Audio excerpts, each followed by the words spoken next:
자, 이번에는 서면 투표서 또는 서면 의결서가 관리단 집회 수집 통지 전에 작성된 경우, 이러한 경우 무효인 것인가? 여기에 대해서 한번 살펴보도록 하겠습니다.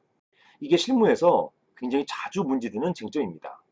제가 보내주신 질문을 한번 읽어보도록 하겠습니다.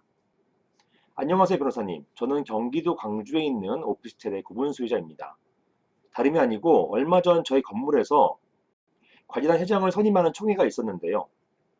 총회 주최 측에서 다수의 서면 투표서를 행사해서 자기네가 밀고 있는 후보를 관리단 회장, 즉 집합건물법상 관리인이죠. 이러한 관리단 회장으로 뽑았습니다. 그래서 제가 서면 투표서를 확인해 보니 대부분이 관리단 총회 소집 이전에 미리 작성된 것들이었습니다. 서면 투표는 상식적으로 수집 통지 이후에나 가능한 것이고, 따라서 이처럼 소집 통지 이전에 집회 수집 통지 이전에 한 서면 투표는 존재하지 않는 의안을 가는 것이기 때문에 무효가 되는 것 아닌가요? 이런 질문을 주셨습니다. 자주 주시는 질문이죠. 먼저 관련된 법을 살펴보시겠습니다. 이 사건 건물은 오피스텔이잖아요. 이렇게 상가, 오피스, 오피스텔에 적용되는 법이 바로 집합건물의 소유 및 관리에 관한 법률, 즉 집합건물법입니다. 자, 이러한 집합건물법 제48조에 의하면 제목이 의결 방법이에요. 그리고 제2항의 의결권은 서면이나 전지적 방법, 이 당의 사안이 서면이잖아요. 이러한 서면이나 전지적 방법 또는 대리인을 통해서 행사할 수 있다, 이렇게 규정해 놓고 있거든요. 자, 이런 상태에서 서면 작성 시기 또는 제출 시기에 대해서는 명시하고 있지 않아요. 바로 이 점이 이 사건 해결을 위한 키, 즉 열쇠가 된 것입니다. 자, 이와 유사한 판례가 있어요. 이렇게 집회 수집 통지 이전에 작성된 서면 의결권 행사서 또는 서면 투표서, 이것이 유효한 것인지 여부가 논의된 사안에서 판례는 집합건법 제38조 2항이 방금 전에 보셨던 조항이죠. 이것입니다.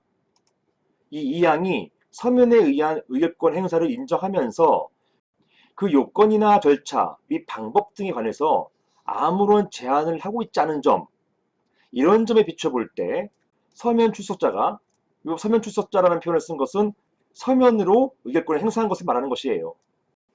이러한 서면 출석자가 서면 투표서의 제출 의사를 철회했다든가, 그 서면 투표서가 이 사건 집회 당시 서면 출석자의 의사에 반해서 제출되었다는 등 특별한 사정이 없는 한, 즉 서면으로 의결권을 행사한 사람이 철회를 했다든가 아니면 그런 서면 투표서가 위조됐다든가 하는 게 아니면, 이러한 서면 출석자들은 서면 투표서에 기재된 안건들을 회의 목적 사항으로 하는 관리단 집회가 수개월 내에 개최될 경우에 그 집회에 참석하는 대신 서면으로 의결권을 행사하겠다는 의사를, 자, 다음이 중요해요, 포괄적으로 표시하였다고 봄이 상당하다, 이렇게 보았습니다.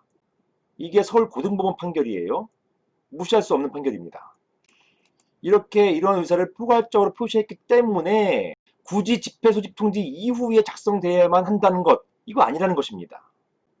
따라서 이 사건 집회에서의 서면에 의한 의결권 행사, 즉 집회 소집 통지 이전에 작성된 서면에 의한 의결권 행사는 모두 적법하다, 이렇게 판시하였습니다. 실무에서도 마찬가지예요. 실무에서도 관리단 집회 이전에 받은 서면 투표서를 일률적으로 무효로 보지는 않습니다. 다만 최근에는요, 이런 건 있어요.